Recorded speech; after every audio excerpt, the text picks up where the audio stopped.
That's right, we're back. Tuesday night, 5 p.m. Eastern. Welcome to an all-new edition of What Are Your Thoughts? Put my music back on. Make that louder. Let me see who's in the chat. First of all, let me see the Duncan Hive. I see Jay Luther is already dunking up the stream. Who else? We're the Duncan fans. Come on, let me see it. All right. Roger's here. Magnus is here. Cliff is here. Chris, Derek, John Carlo, Nicole is in the chat. Guys, you all say hello to Nicole. Rachel, I see you. Roger, good to see you, my man. All right. We have so much to cover tonight. I'm so glad you all could be with us live. It's been quite an eventful day, and we're going to chop it up. But before we do so, we have a sponsor we'd like to tell you about. Michael, Josh, fire away. You know what I rely on Y charts for? Everything, from what I can see. Yes, exactly. For example, later on this show, Josh and I are going to be talking about the effect of stock-based compensation. And I said, Zoom, it's not looking so good. A stock that I just bought today, for the record. I wish I saw this beforehand. Zoom's not looking so good. Their shares outstanding going up and to the right. That's the wrong way.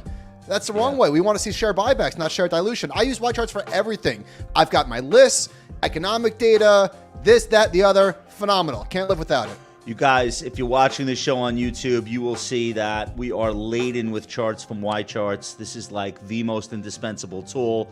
And I want to tell you, if you go to ycharts.com/compound, you can find out a lot more. I also want to mention, if you're going to Future Proof, and I just found out today, we have crossed the 4,000 registration mark.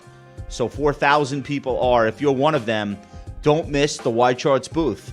You could see all the latest tools and free resources, and just go to ycharts.com/compound. Tell them we sent you, and the rest is up to you. I want to say thank you to everyone who registered for the Compound Insider, which is kind of our own little insidery subscription thing where we give you guys a heads up on what's happening on the channel, guests that are coming up, etc. We had a ton of new registrations, and we said we'd be giving away 6 autographed copies of my new book. You weren't supposed to see that. And I want to let you guys know that we have our winners. And here, let's do it. Brooke Honan, Nicola Sabota, UD Elston, Jason Davis, Biff Greebles, and Anitya Sufi will all be getting. I haven't signed these yet. I'm going to sign them tomorrow. I'm going to sign them Thursday. And we're going to ship them right out. So thank you guys so much for signing up for the Compound Insider. And thanks to everyone who has bought and reviewed the book. Really appreciate it. Okay. Josh, wait, hold on. How's your pen hand? Oh, dude. Carpal tunnel. I signed 120 books yesterday. Yeah, when's the last time you've used your pen hand? I'm basically cooked. I'm done. But I'll sign some more on Thursday. All right. I want to talk about taking down risk. It was a piece about BlackRock, the world's largest asset manager. Are they 11 trillion? How big is BlackRock? That's right. That's right, Okay. Josh. The world's biggest asset manager is taking some chips off the table as markets enter a new phase of turbulence ahead of a Federal Reserve interest rate cutting cycle and the U.S. presidential election. While the backdrop is still bullish, BlackRock is reducing its tilt to U.S. equities and growth-oriented shares in favor of value and fixed income, according to an investment outlook viewed by Bloomberg. So I don't know if everyone knows this. BlackRock, of course, is known for its ETFs. The iShares franchise is absolutely massive, but they have all kinds of target allocations. They have ETF models. They have separately managed accounts. BlackRock has every format and flavor of active management, or active asset allocation is probably a more apt way to put it. I thought it was interesting that they wanted this to be talked about. I don't think like it was accidentally leaked. I think they said, let's get out in front of what we think is going to be a rocky period of time and let people know that we are downshifting the amount of risk that we're taking in our models. What are your thoughts? The model portfolio space, for those outside of our industry, is a burgeoning industry within the industry. I just said industry way too many times. That's 4. So advisors use these model portfolios, whether it's in BlackRock, State Street, or smaller companies, to effectively outsource their management of the portfolios. And so they're doing this to to market to their audience, like, here's what they're doing. Yeah. I think that taking down risk. Well, is that taking down risk? It always sounds smart, especially when the S&P is 2% off of an all-time high, right? So it sounds intelligent. It gets eyeballs. It's a big deal in the sense that, listen, they control a lot of money. They're moving a lot of money around on behalf of their advisor clients and their end clients. So yeah, it matters. I don't know. I don't have super strong thoughts here. So they have people internally that are making these decisions. I want to share a little bit more. BlackRock appears to be taking profits after leaning into growth stocks earlier this year. While BlackRock's model makers still favor holding more stocks than bonds, the latest adjustment reduced the size of that overweight to 1% versus 4%. On the equity side, roughly $2.7 billion flooded into the $18 billion iShares MSCI EFA value ETF. So this is like developed markets outside of the U.S., Europe, etc., value stocks. That's the largest one-day sum since 2005, the inception. What are you reading? The ETF. Where's this from? This is a Bloomberg article. Okay, so to me, no offense, with all due respect to everyone involved, who cares? BlackRock is not taking profits. BlackRock is not going to cash. They're shifting some of their model portfolios. Like, this is not a story to me. I'm going to call Rick Reeder and said Michael said who gives a shit. Yeah, sorry, no disrespect, but this is like a who cares type of thing. That's cool. I think it's notable. It's not. Yeah, why? It's not because BlackRock is not known, I don't think, to be like talking publicly about these types of tactical shifts unless they want to be. And this seems like they wanted it. This is marginal. This seems like they wanted it out there. It's marginal stuff. They're dialing up here, dialing it down there. They're not swinging to cash. They're making some changes on the portfolio. Okay. Oh, of course. It's an investment firm. No, so I'm saying taking down risk. BlackRock's taking profits. No, they're fucking not. They're not taking profits. BlackRock is shorting the S&P 500.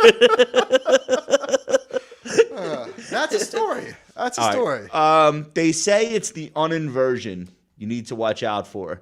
And last week, for the first time in what feels like a lifetime, the yield curve uninverted. So I know there's a discrepancy. Like I think a lot of people think about the inverted yield curve. They're looking at the 2-year, 3-month, or the 10-year, 3-month. But the 10-year, 2-year is what most people pay attention to. And let's put this first chart up. So we had 537 consecutive days that the yield curve was inverted, meaning the 2-year Treasury had a higher yield than the 10-year, which is unnatural and unholy for a number of reasons. And that finally flipped last week. It's still barely uninverted, but it's uninverted nonetheless. The history books will show that this past week was the week it finally happened. What do you think? Okay. What do I think? Is this a record number of days? I think it's got to be close, no? It's one of the I think it's one of the longest stretches, if not the longest stretch. Yeah. So I think. What do I think? 11. It was like it's how many months is 537? Is it 18 months? May. What is that? All right, we're doing some math. Math May major. 2022. No, it's over. It's 2.5 years, dude. It's like 30 months years. Yeah. almost. So what do I think? I think you just said that this was an unnatural occurrence. It's weird. It's not supposed to be like this. It is unnatural. I think of Lord Palpatine when you say unnatural, but the uninverting or the disinverting, this is natural. This is normal. The 2-year is coming down because everybody knows that the Fed is going to cut rates. This is we're gonna next chart actually. Let's talk about like what happens around the uninversions. This is a history. This is a history of uninversion. So this is the S&P 500 is the blue line, and the 12-month forward returns from the dates that the market has uninverted. And so it's not that it always leads to ruin. I think it's really important to point that out. You can see there have been lots of periods where the market has gained 12 months after the uninversion. And we have an example of that from recent history in 2019. The 12-month the 12-month return from the last inversion was 25.6%. Now, of course, that took place during the pandemic with unprecedented stimulus, so maybe that's a bad example. These are all bad examples. We've got 5 of them, 6 of them. Next chart, dude. So the thing that matters here is, do we get a terrible recession or do we not?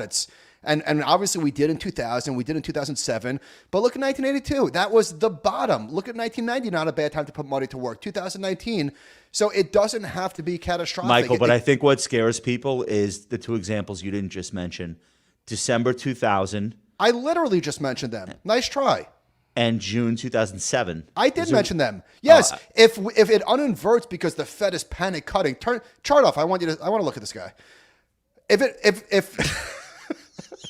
if it uninverts because the Fed is panic cutting, then yeah, it matters a lot. But it doesn't have to be an emergency. And as far as I could tell, maybe this ages very poorly. There's no emergency. There's no recession right now, and there's no recession on the horizon. Doesn't mean that there can't be one. But things are fine, so I don't see this as anything to worry about just yet. So I would have said things are fine a month ago. Right now, I would say things are fine, but less fine than they were. Mm-hmm. And it doesn't mean that things are falling apart. But from where I sit, the headlines seem to be rapidly deteriorating. The headline news. So it's a really weird time because for a decent-sized chunk of the population, everything is still perfectly fine. But we are absolutely losing the bottom rung. And the reason why that's so notable is we basically had a universal great economy across the board for a little while, and now it's not so universal. So I think, look, Ally Bank fell 17% today. Mm-hmm. That's the at-risk borrower. And that's auto. That's auto. Fine, but it's just, so what? It's a really big component of the economy. It's not great. Ally Bank gave really lousy guidance, and they have an uptick in delinquency. And this is now I think taking center stage, and it's knocking those headlines of everything's fine off the front page, and it's putting headlines like that. And I think there are more. I guess I would say everything is not always fine, but I'm saying generally speaking, yeah. Are there risks? Certainly. Are there always risks? Of course. Is the bottom 10% under pressure? You heard it from Ally today. Yeah. But generally speaking, right now, Lombard Liquidators filed for Chapter 7 2 days ago. Yesterday, Big Lots filed for Chapter 11. I'm not saying those are blue chip companies, but it's, at a certain point, yeah, it's just an anecdote. It's one anecdote. At a certain point, all those anecdotes pile up and turn into data. Okay. Well, how about this? Walmart, the biggest retailer in the world, hit an all-time high today. What's more important? That's what you would expect to happen in a slowdown. One of the things about Walmart, in a good economy, people like a bargain. In a bad economy, people need a bargain. I wouldn't expect Walmart to reflect any kind of stress or strain. In fact, it's the opposite. People go there when they can't go elsewhere anymore. That's not true anymore. It's the biggest retailer in the United States. It is absolutely reflective of the consumer. More so than the dollar stores that are structurally challenged and Big Lots and Odd Lots and this lots and that lots. We're agreeing. Walmart is a life raft. Yeah. Not just for consumers, but for investors. They'll be fine. I'm not really worried about Walmart. I'm making the point that the headlines are getting worse. And from where I sit in the last 2 weeks, it seems to be accelerating. So I think and look, BlackRock taking down risk, going from 4% overweight stocks to 1% overweight stocks, that's not alarm bells. Yeah. I'm just pointing out the preponderance of news seems to be heading in the wrong direction. I think it's not a fair point. It is fair. Okay. That being said, according to Bank of America, people bought the dip last week. So last week was the worst week for the S&P 500 of the year. And it was down 4.2%, and it's actually the worst week since March of 2023, which was the bank panic. So it's the worst week for the S&P in 18 months. That's crazy, right? Yeah. It's been comp for so long, down 4%. It's not even that bad of a week. We're all very complacent, but I'm giving you that data. Bank of America securities clients were net buyers of U.S. equities. They bought $2.4 billion net. Clients bought single stocks, the largest inflows in 9 weeks, but they sold ETFs, a second straight week of outflows, with inflows solely in large caps. Retail and hedge fund clients were net buyers. Institutions were net sellers for the third week in a row. Now, this is where it gets interesting.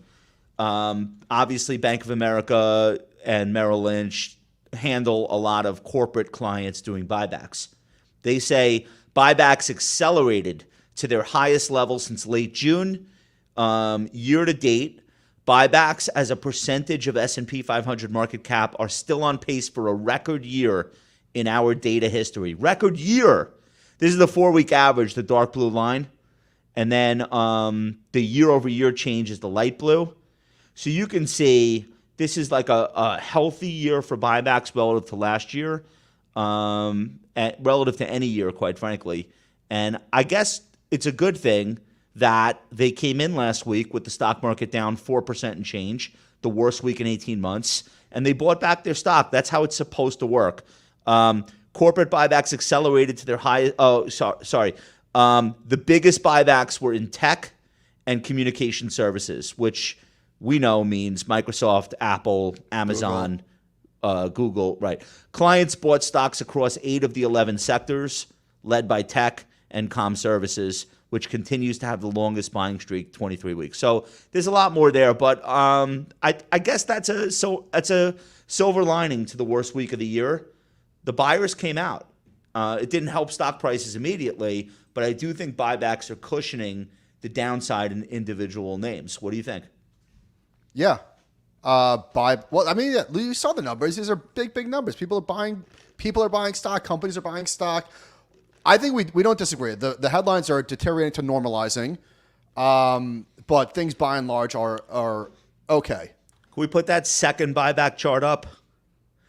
So this is what happens, basically, when corporate balance sheets are as healthy as they are and companies decide that the environment is too uncertain to make really big investments or do a ton of hiring. Instead, they do this. And I don't think it's an accident that we're going to have a record year in buybacks. It's much safer for a corporate management team to just execute and shrink the float versus like what adventurous thing can we go out and do? I think there's a lot of uncertainty because of the election and what it's going to mean for the corporate tax rate. That's on the table. And then I think the start of the rate cutting cycle and what does the Fed see and blah, blah, blah. So that's in that environment, that's when you get a ton of buybacks. And I think it will continue to serve as a cushion. These companies are going to come in. We just found out definitively last week that's what they're going to do. So I like being able to tell you guys that. Okay, moving on. Goldman Sachs just did a post, how investable is Europe? And I want to share some of the things that I pulled out. All right, they make 3 points about Europe. One, European... The food is great. The ravioli is terrific. European companies are global, with over half their sales coming out from outside of Europe. European firms have significantly raised their exposure to India in recent years, and around a quarter of European companies' sales occurs in the U.S. This is the interesting part. Not through exports, but through the ownership of U.S.-based businesses, which leaves them relatively less exposed to tariff risks. The second point, European corporates are becoming more efficient in their use of capital. Buybacks have soared and dividends have grown in recent years. We're going to come back to that in a second. And third, what we already know, positioning and valuation measures suggest that most investors are already cautious on Europe. So on the valuation part, they said European companies used to eschew share buybacks as they chose to focus on dividends or investments in M&A, the latter often providing only low returns. With valuations in certain sectors low and profitability high, share repurchases have risen sharply. 60% of European companies are now buying back shares compared to around 20% historically. This buyback bonanza is, okay, whatever. All right, let's go through some charts. So they say that Europe trades at a significant discount to the U.S. and Japan, as it should. The U.S. is currently at the 90th percentile at 21 times forward earnings. Europe as a whole is right around the last 20-year median at 13 times. But they say the UK currently trades at half the valuation of U.S. compared to a 30-year average discount of 22%. They have a chart in here that I've never seen before. It looks like the ECB VIX, basically, financial conditions. Next chart. Oh, here we go. So this is an indication of risk appetite or just risk in general or lack thereof. At this point in time, things are not a lot of strain in their financial sector. But people have no interest in Europe. We've known this for a while. They show cumulative monthly flows into Europe, the U.S., EM, and Asia Pacific. And people are buying the snot out of Asia Pacific. We're seeing inflows, EM, probably particularly India, but Europe, just complete apathy. So the stocks are cheap. We know, is it a value trap? We'll find out. But it seems like the corporations are getting smarter about how they deploy their capital. I think it's going to work this time. I think as long as the United States doesn't have a recession, I think European stocks are going to do well. I don't know that they'll beat the S&P 500, but I have this like really big secular idea, and we talked about this last week, where every year you make a new NBA All-Star team, it's more and more players from other places around the world.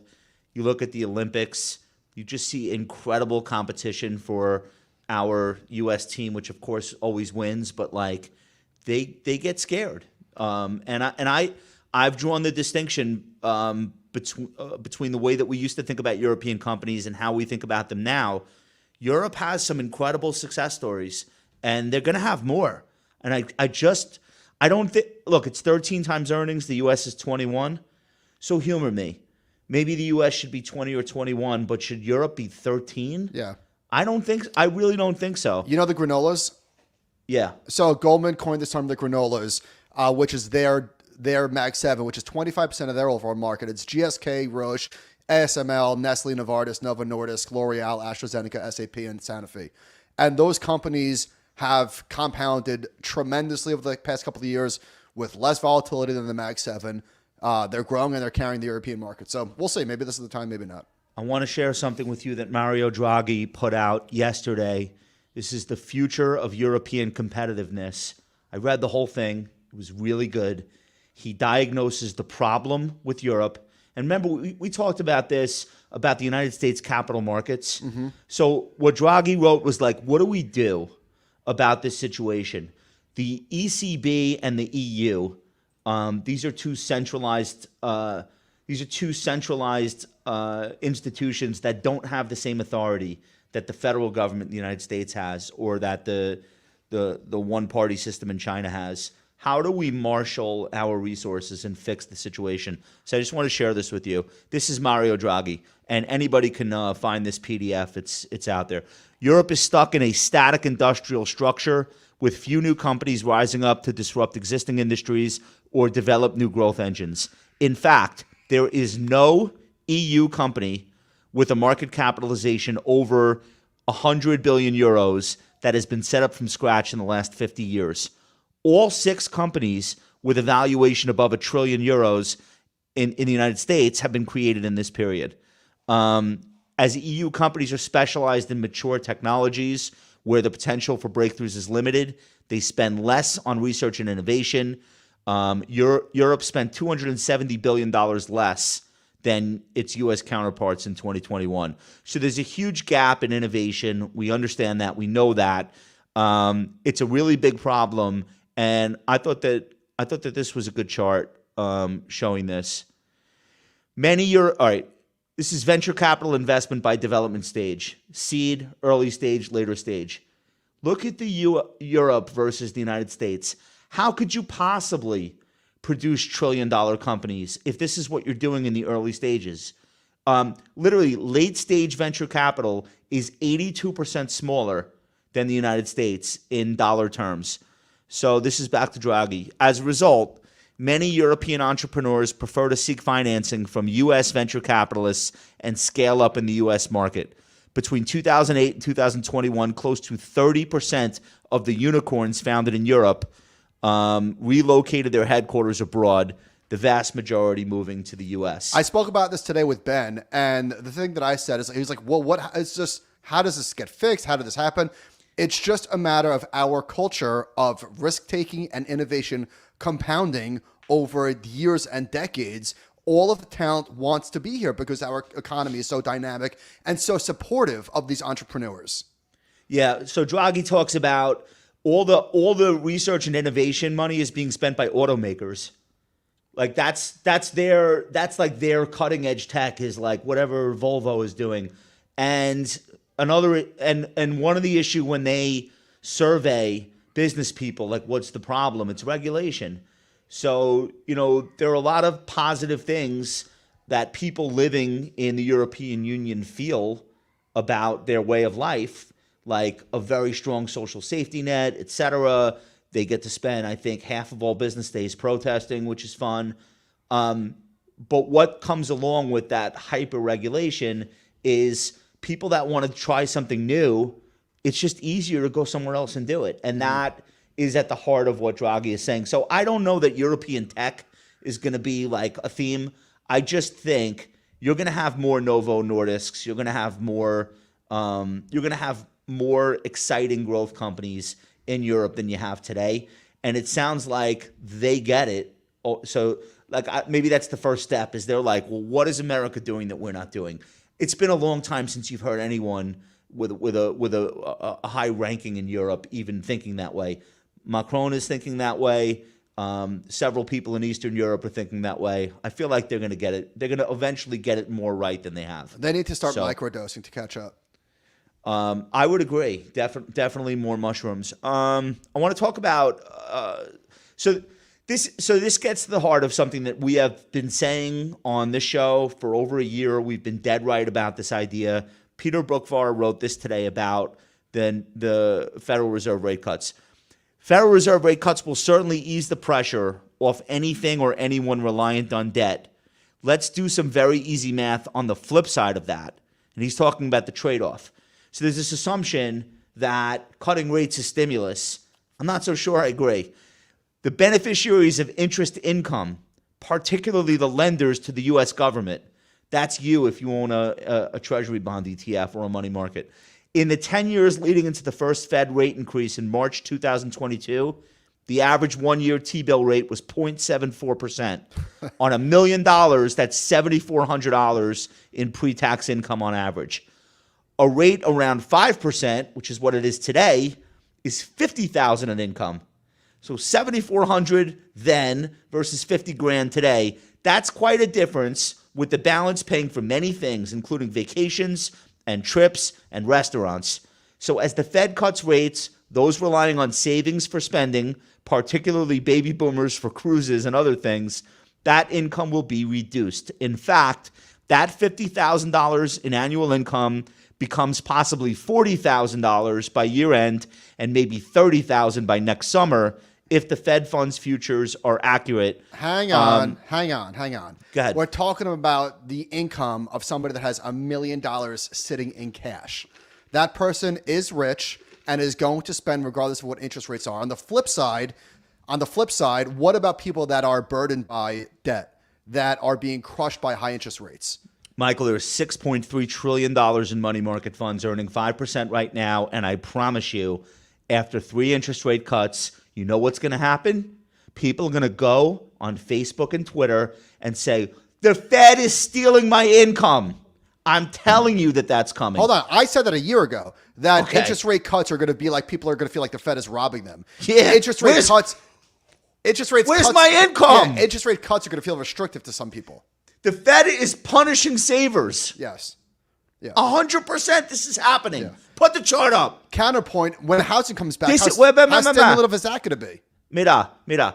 This is the money, the pile sitting in money market funds. These people are going to scream when that goes from 5% to 4%. Not people buying a house. Put that aside. We get it. Everyone else is going to be like, the Fed is stealing my income. It's so funny that everyone is so sure that 100 basis points worth of rate cuts is going to be some sort of stimulus. Well, watch and learn. Well, it's going to stimulate the housing market for sure. We don't know that. I know that. Did you read Callie Cox today? I know that.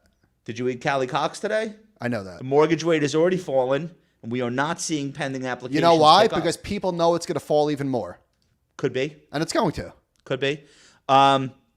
I still think a 5% risk-free rate is stimulative for the economy overall. I know it is. It is. Just because you say that doesn't mean make it so. It's everywhere you look. Who do you think are all these people? We did a thing on Compound and Friends about Europe being overrun with tourists. That's the people that feel richer. There's a wealth effect when your cash is spitting out cash at a higher rate than it has in 15 years. You feel like the Don. You feel like a boss. I know people do.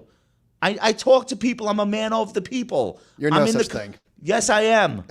Yes, I am. I am. And I'm telling you right now, I really feel like people are going to be like, the Fed's stealing my income. That's what I think is coming.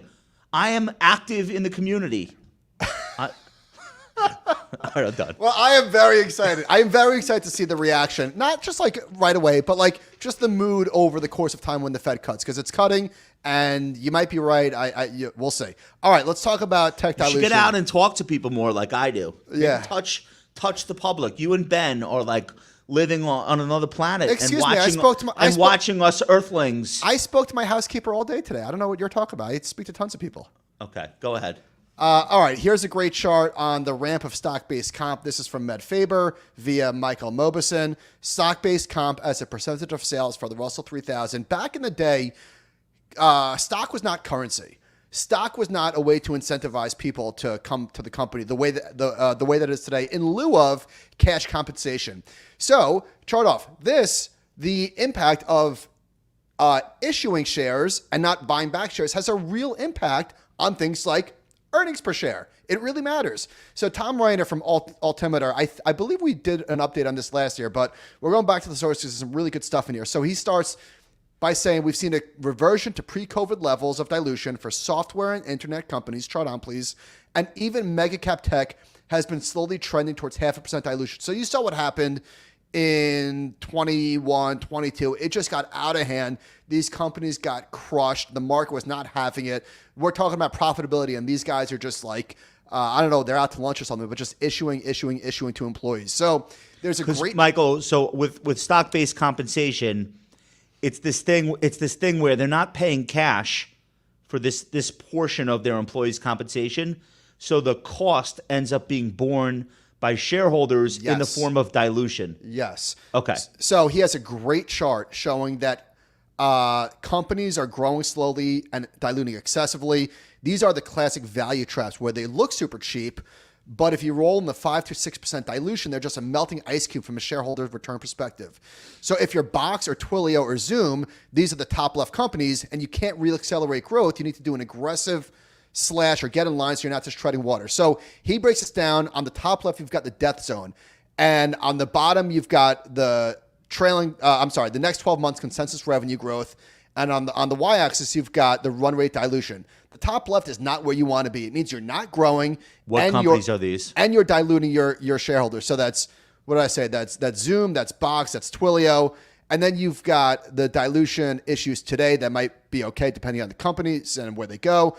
And then like potential problems. So the dilution issues today is Snap, Lyft, Expedia, Etsy, UiPath.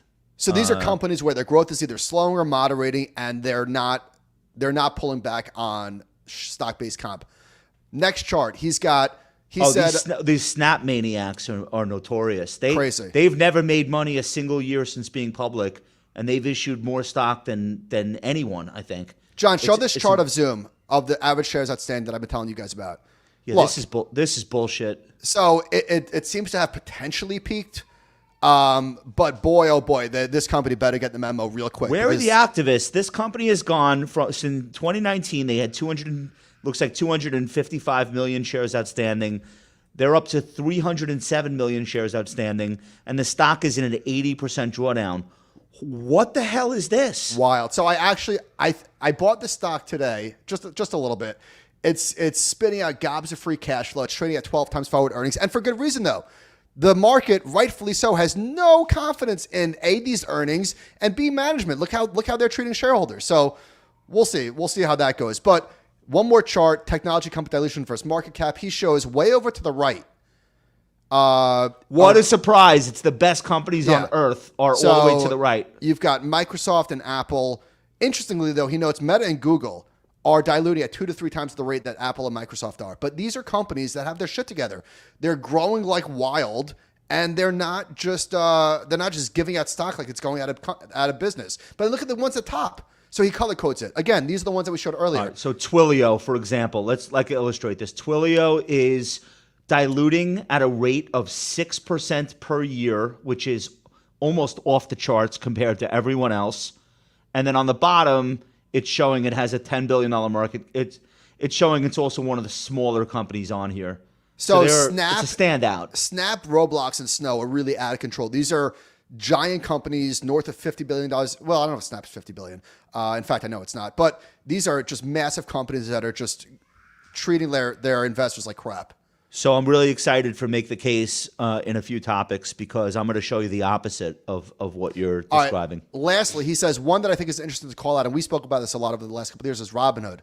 This was one of the poster children for excessive dilution, and run rate in 2022 was north of 10%. But they got the business more fit, gold medal there. And they canceled a $35 million share grant to the founders. So credit to Vlad and the other founder. I forget his name. And no surprise, the stock is now working. I think it's 19 or $20 now. So this thing was $6. Credit to them. Yeah. So it's an amazing thing what happens when you start to treat your existing shareholders with respect. They respond by not selling your stock. It's like this incredible thing. Somebody should write a book about this. What's the reaction to Apple? We don't have to spend a ton of time on this. What was your reaction to what they announced? And do you think any of this is?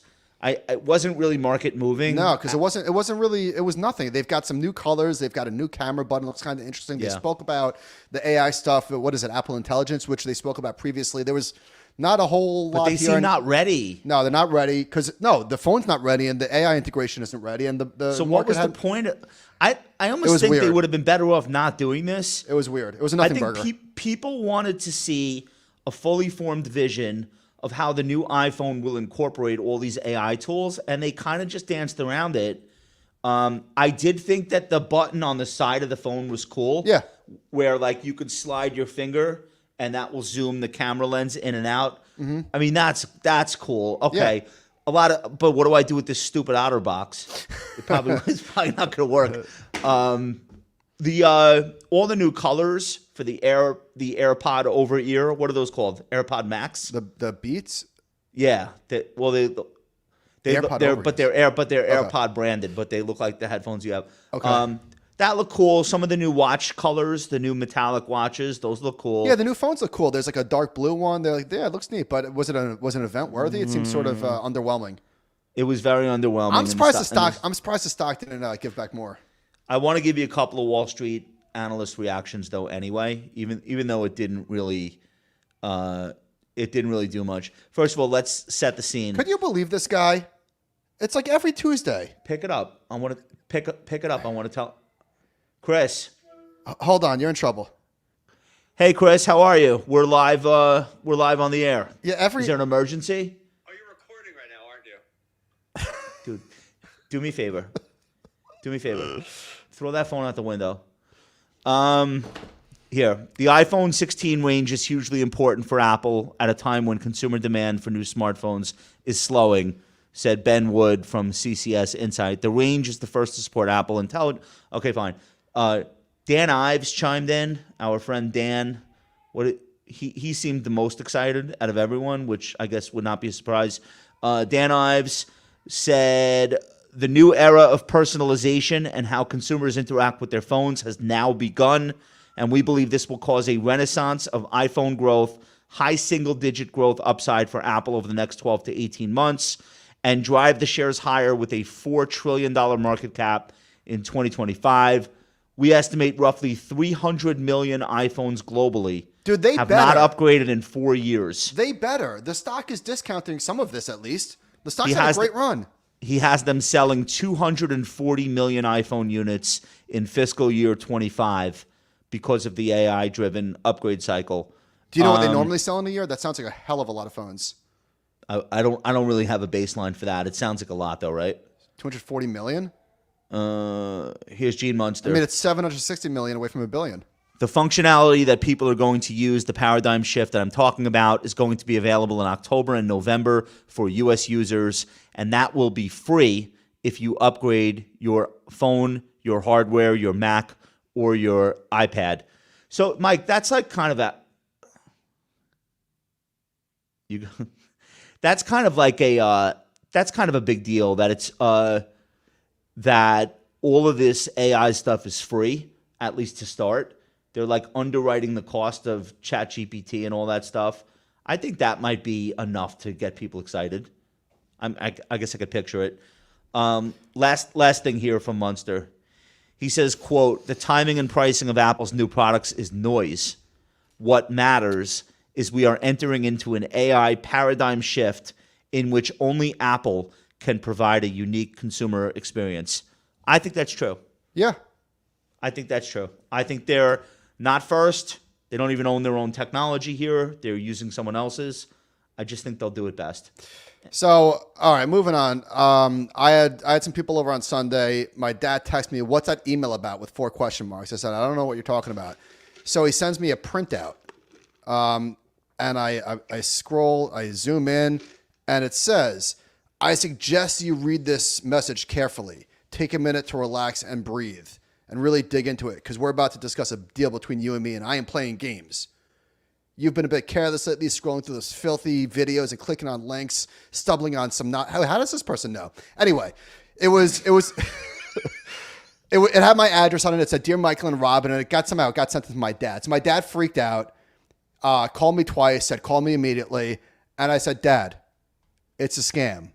And I said, is there crypto on it? He goes, "Yeah, it said that to send the Bitcoin to this QR code." I said, "It's a scam." "How do you know?" "I know. I've got this message multiple times. It's a scam. Relax, breathe."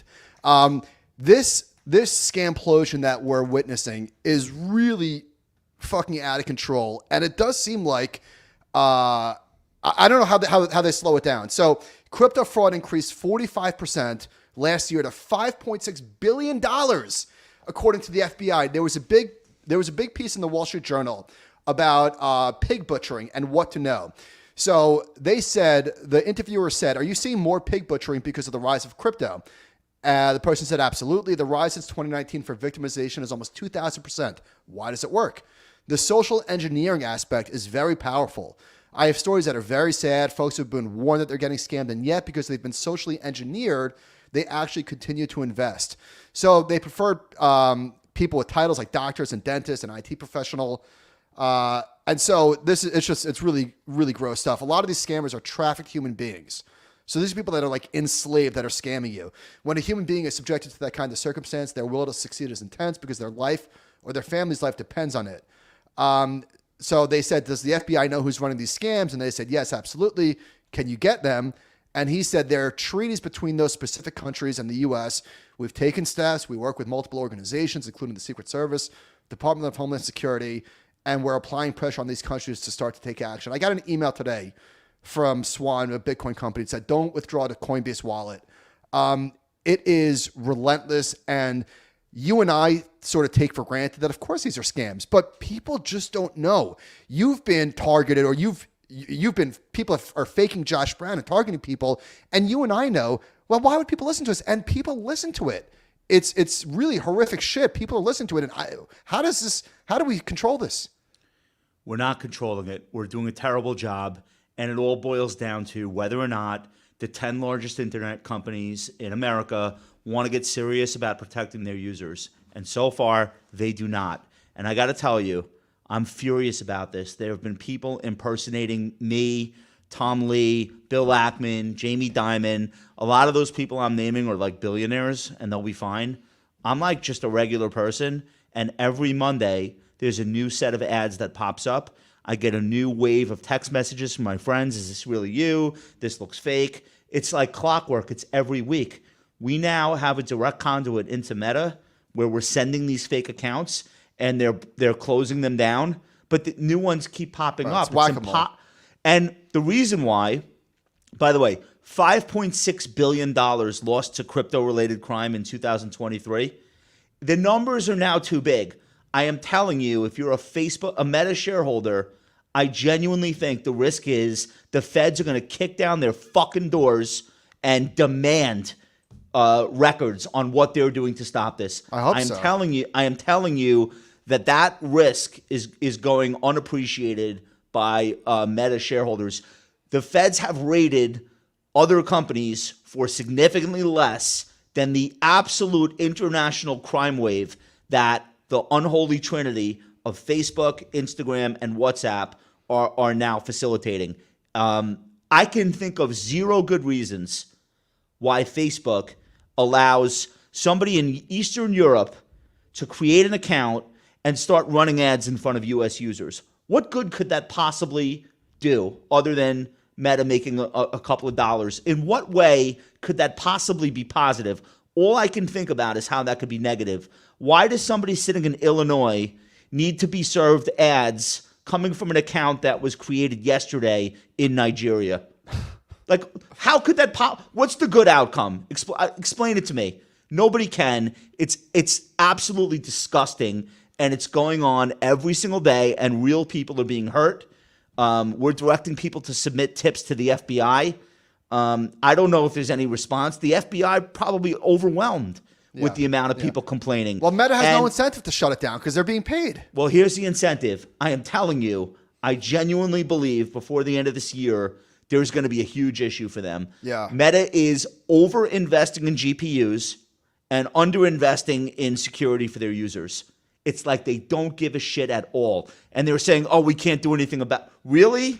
All this AI? You can't do anything about this? You can't stop foreign people from starting an account and dropping ads in the stream of old people the next day? You have no way to stop posts with links to WhatsApp? Are you fucking kidding me? You can't have an automatic filter on any ad that has a WhatsApp link coming from overseas? Of course you can. So either you're too stupid or you don't want to. They don't want to. But don't say you can't. Yeah. Let me give you the last 4 quarters of profitability at Meta. 11 points profits, not revenue. 11.6 billion, 14 billion, 12.4 billion, 13.5 billion. Add that up. That's profit. So they are not protecting their users, and that's across all platforms. These scams are happening on Facebook, on WhatsApp, on Instagram, and very often utilizing all three to lure people into these webs. And it's incredible how long they could allow this to go on for. I can't understand it. Away from the internet companies, I got a text message today from one of the scams. Guess who I am? Smiley face, smiley face. And of course, it's somebody that's going to want to form a fake relationship and get crypto from me. But this is how it happens. These farms. Meta laid off 21,000 people since 2022. Headcount is down 22% since 2022. That's where those profits are coming from. What if they laid off 20,000 and they kept 2,000 people to protect the users of the platform? Would that be the end of the world? Would Wall Street scream and yell and sell their stock? I don't think so. But I think Wall Street wants this company to be run well. So I agree with that, but it's also an issue away from Facebook. So these people that are texting me, they know everything about you. They develop relationships with people. There's a lot of lonely single people that genuinely feel like that it's a real person, and they just send money. Or chat, if you think I'm overreacting, allow me to read something to you. Jordan Zemay was a typical and outgoing 17-year-old who his friends and family say made everyone's life brighter. But last year, after the Upper Peninsula, Michigan high school homecoming king received a message from an Instagram account that appeared to be a teenage girl, he wound up going down a dark road that within only 6 hours would end with him taking his own life. Nigerian men started sending him pictures of a girl, it was not them obviously, got him to send naked pictures back to her, and then threatened him that if he didn't pay a certain amount of money, they were going to blast it to everyone he knew, and he killed himself. This is on Instagram. They're doing this on dating apps. It's not just Meta. They're doing this on data apps. They're doing dating apps. They're doing it on Twitter. They're doing it across all Facebook platforms. I cannot understand why these companies haven't figured out that they need to make an investment and figure out a way to stop it.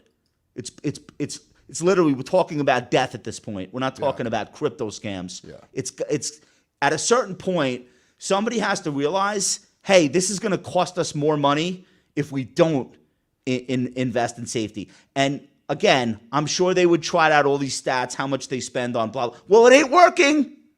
It's not whatever the number is, up the number. I don't think you need to profit $13.5 billion in a quarter and allow a 17-year-old kid to want to commit suicide. I think we could do better. So that's all right. I'm so tired of talking about this, but it's the FBI put this data out today. I was just floored. It's a 45% jump over 2022. What's the 2024 data going to be when it comes out at the end of this year? I'm betting higher. Yeah. Doesn't seem like there's any end in sight. So anyway, I know our audience knows better, but just in case you don't, if anybody ever contacts you about getting rich or this or that, it's always fake every single time. One of the things from the FBI's data is that people over 60 lost 10 times the amount of money than people between the age of 20 and 30. Mm-hmm. So older people are significantly more susceptible to. Yeah, dude, my dad freaked out. My dad freaked out. He's like, "How do they know your address?" Right. This is just incredible how long it's been going on for. All right, I want to make the case. So you were talking about stock-based compensation, and you were talking about companies that are issuing shares. I want to show you the other side of the coin. Put my chart up, John. Thank you, sir. This is eBay. As you can see, eBay is performing incredibly well throughout the course of this year. It's a new 52-week high. I think it's approaching multi-year highs. This just popped up on the list Sean and I keep of the best stocks in the market. Remind me, what's the criteria? We don't share, but there are fundamentals and technicals. So this popped up a few weeks back, and we had a huge tech sell-off, and this thing didn't budge, as you can see by the chart. Looks good. So here's the story. It sells at between 10 and 11 times earnings, which is an insane discount to not only tech, but the rest of the S&P 500. The problem is they can't grow. They do $2.5 billion in quarterly revenue every quarter for the last 4 years. Like clockwork, it's 2.4, 2.6. So they literally just, there's just no growth happening here. It's a $29 billion market cap. There's a 1.8% dividend yield, but it's becoming a buyback king. They are shrinking the float like crazy, which is exactly what a mature company with good cash flows and no growth should be doing. What I'm showing you here is stock buybacks on a trailing 12-month basis in purple. It's about $2.3 billion over the last 12 months. They are now buying back $975 million as of the latest quarter.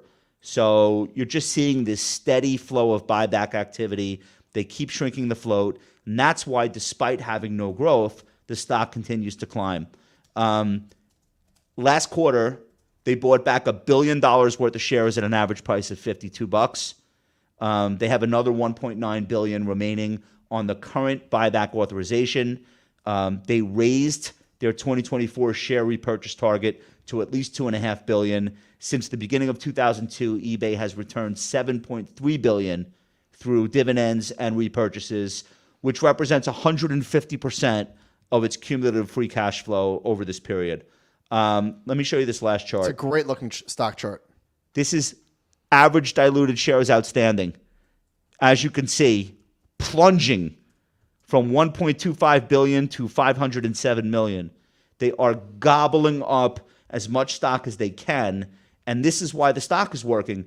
And when you look at the 13F holders, you got Bill Smead, you got GMO, you got Dimensional, all the famous value shops are buying the snot out of this thing. So let's put up that first chart.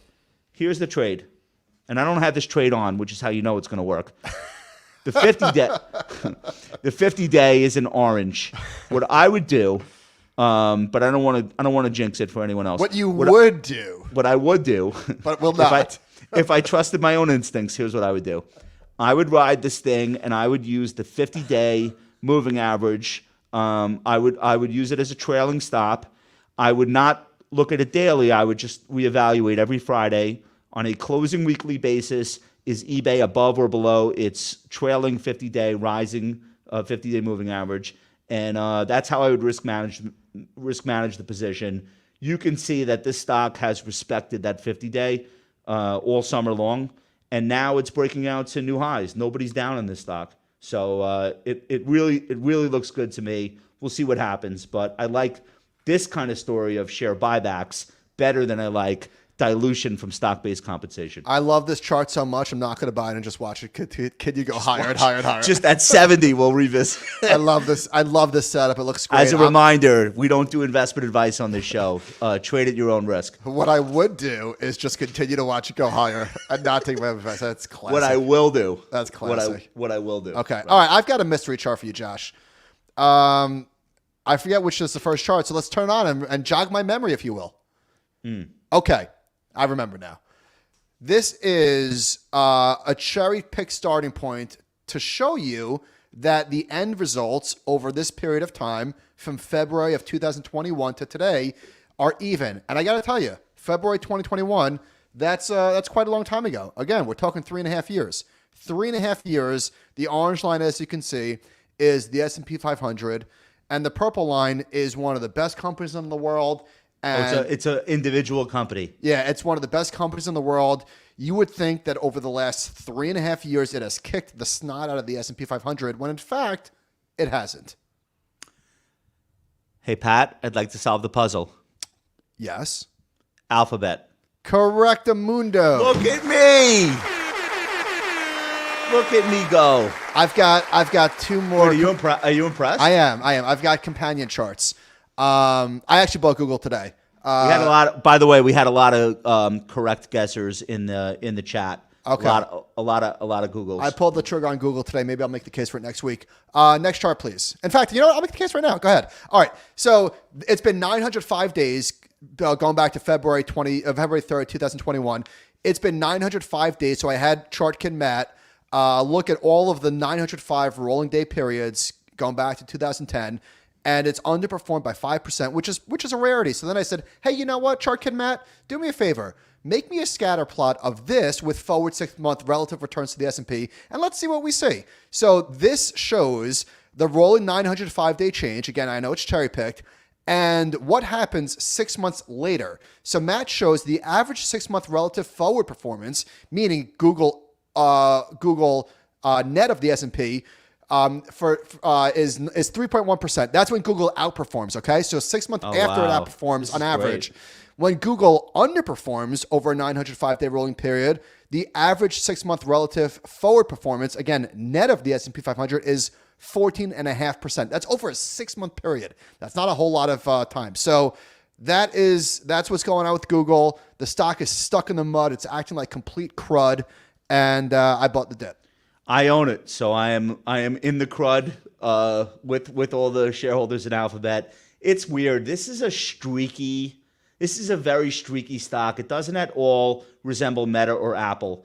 This is like in favor for 6 months, out of favor for 6 months. It's much more similar to Amazon. It's got like these periods of time where everyone's in. When it goes, it goes. When it goes, it goes, and I don't know when the next time it will be. But yeah, I'm comfy. If it goes lower, I'll buy more. I just think that forget about the AI stuff. Just the YouTube thing alone. It's just what a monster wildebeest that is. Yeah, worth pointing out. Probably a lot of the struggle in the share price recently is a result of all the antitrust stuff. Google seems to be a magnet for this type of thing, and that ain't going to stop. Martin Pierce at The Information wrote a post last night in his daily briefing about the regulatory overhang at Google, which I read. So I think that, I don't know if that's what's causing the agita, but yeah, not great right now. Hey, everybody. Did you know tomorrow's Wednesday, which means an all-new edition of Animal Spirits with Michael and Ben is on the way. You can listen to Animal Spirits on all podcast platforms, and of course, watch it right here on YouTube later on Wednesday afternoon. Wanted to let you guys know we have an all-new Compound and Friends coming up at the end of this week. Jill on Money will be back. Duncan and Ben will be back. Everything's happening. So thank you guys so much for watching. Thank you for listening. We appreciate you. Have an amazing night.